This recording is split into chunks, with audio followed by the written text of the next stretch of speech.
Good morning, and welcome again to Joe Stunner Boxing. How are you doing? Yeah, there was this little rather amusing face-off yesterday between Anthony Joshua and Oleksandr Usyk. This is you know, the opening batting, if you like, for their rematch. They had a press conference. It was all very corporate, I suppose. Very staged. Nothing was really said. But the stare down, I thought, afterwards, the face-off, or whatever you want to call it, was very, very intriguing because Joshua, since that defeat to Usyk, has really tried to give the impression that he's a big, tough, intimidating guy, which to most of us he probably is, because if I met him in a dark alley and he had the ump with me, I probably wouldn't be that comfortable. But Oleksandr Usyk is a different matter. Oleksandr Usyk has beaten him already and almost knocked him out. Had there been a 13th round, Joshua wouldn't have come out for it. So I thought it was curious that Joshua decided during the face-off to stare down, or try to stare down Usyk, to stand there and, give him the evil eye and all this and try to stare right through him. And it backfired, basically, because Usyk just stared back at him. And in fact, Joshua was the one who looked away. It was all that sort of thing. I thought it was a bit embarrassing, to be honest with you. But I think more importantly, it reveals that Joshua seems detached from the reality of the task ahead of him. Because why did he think he could intimidate Oleksandr Usyk? What was he basing that on? Since the defeat, his mentality has not seemed... It's not seemed, like I say, it's not seemed attached to reality. You would expect a guy who's suffered that type of defeat to say, okay, I got beaten fair and square. I made a lot of mistakes. I need to freshen up my team. I need to go away, have a good long philosophical think about things, and then come back stronger. And then you would expect him to do so in a way which was kind of low-key, private, and in a totally methodical, rational, reasonable, grounded way. He hasn't done that. I've made videos before, and so have many other people, regarding Joshua's mentality since the Usyk defeat, and how he's trying desperately to find his fistic identity again. This is a phrase I've used previously in videos. He seems to have lost what got him to where he was at. And of course, we all know he was fast-tracked very quickly. He's had, 10 world title fights in a row. You can't deny that this guy was thrown in at the deep end. I know he won the gold medal at the Olympics, and, maybe one or two of those decisions were a bit shaky, but he won the gold medal and blah, blah, blah. But he was thrown in essentially against Charles Martin. He did have the Dillian White fight before that, which toughened him up a bit. But if you look at the Dillian White fight, mentally, he was on it.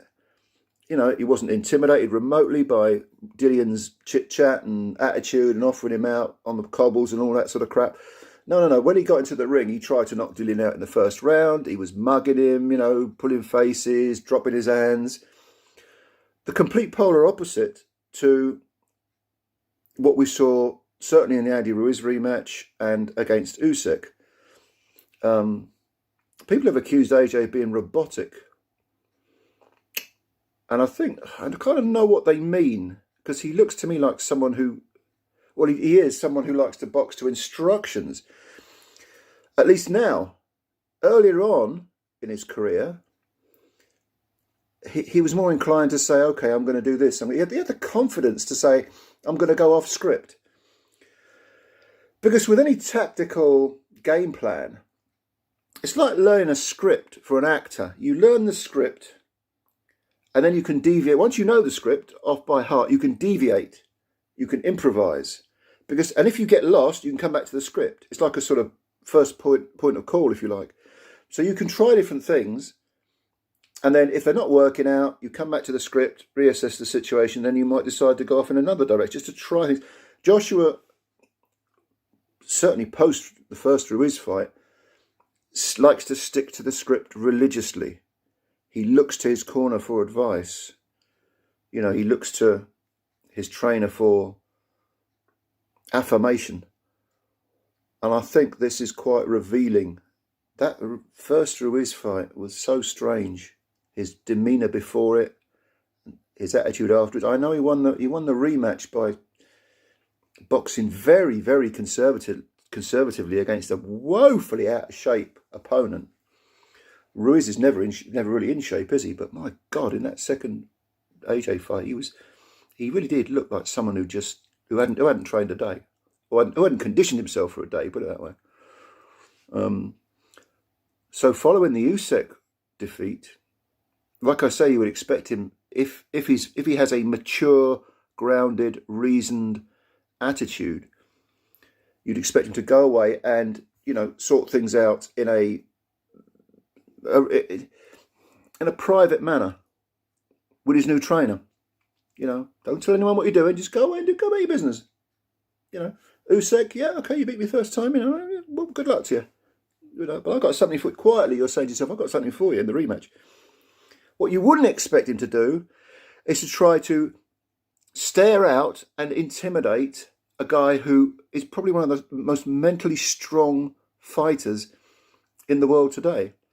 You're not going to intimidate this guy. This guy's won his belts, you know, on the trot around the world. And this next fight is going to be in Saudi Arabia, rightly or wrongly. It's going to be over there.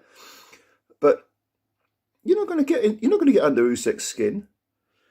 It's like when Tony Bellew tried to sort of talk a bit of trash. Usyk was just messing around and making people laugh. But this time, no. It's almost like Usyk was saying, you want to stare me down? Do you not remember what I did to you in the first fight? Okay, we can do a little staring competition. And Usyk, who's got a very sort of unusual look about him anyway, he's got that big, you know what I mean? He's got, I don't want to say he's a funny looking guy, but he's a funny looking guy. No, Usyk smacked of being extremely confident, as you would expect, and is sort of impenetrable when it comes to any kind of intimidation. And for AJ to think he could do that, to me, is quite revealing. For him to think he could get under Usyk's skin, I think it doesn't indicate that it doesn't indicate he's in the right place mentally. That he's living in the real world. Yeah, but it was quite funny, wasn't it? When all is said and done, it was quite funny to see it. AJ looked away, raised his fist rather feebly, and Usyk still. Yeah, no. It kind of made all that waffle that had gone before redundant, if it wasn't already redundant. Because when Hearn and AJ get together, they just, oh God, it's drudgery, isn't it? Very, very tedious. Like two guys in a boardroom chatting nonsense. Anyway, those are my thoughts, my first impressions of the little contretemps, whatever you want to call it. Leave your comments below. What do you think of it? What do you think of this fight coming up? I'm looking forward to it. I do expect Usyk to win by stoppage. I certainly expect him to win, but probably by stoppage. That's my first opinion. It could change. It could change. I never make predictions I never like to make predictions until the week of the fight, because then you can review everything. That's why it's called a review.